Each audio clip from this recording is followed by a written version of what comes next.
Сегодня этот мальчик едва ли до конца понимает, как ему повезло. Он был всего на сантиметр от гибели. И этот день запомнит надолго. После прыжка в бассейн в Араване ему в голову воткнулась железная арматура. Там старый бассейн, ему лет 20. Там все купались. Я железо там не видел. Стояла и как назад. Один раз сделал, друзья мне сказали: о, классно, а ну-ка еще сделай, сказали.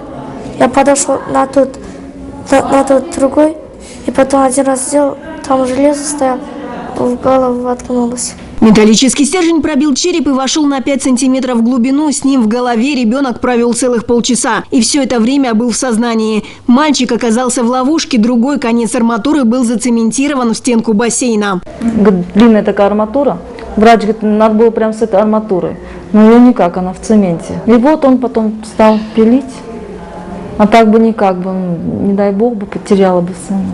Сейчас Тимур находится в Волжской межобластной детской клинической больнице. Операция по удалению арматуры длилась 4 часа. Состояние ребенка стабильное, он идет на поправку. Но если бы стержень воткнулся хотя бы на сантиметр глубже, последствия могли бы быть гораздо страшнее. 5 сантиметров мен талқылап беріп кеткен, да?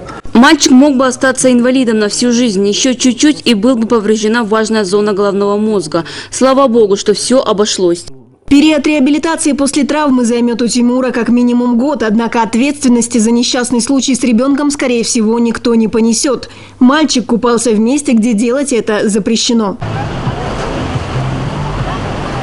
Между тем, количество детских травм увеличивается вдвое именно с приходом школьных каникул. Детям просто некуда податься, так в южной столице не хватает доступных бассейнов. Цена билетов некоторые доходит до 100 сомов за час и выше. Денег на это у многих родителей просто нет.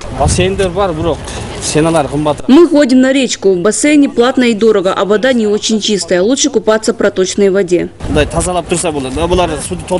Стоит отметить, что не так давно хирургам пришлось извлекать железный стержень из головы 8-летнего мальчика, который пострадал на Джейлоу. Еще один ребенок после неудачного прыжка в бассейн, удара головой и компрессионного перелома шейных позвонков на всю жизнь останется инвалидом.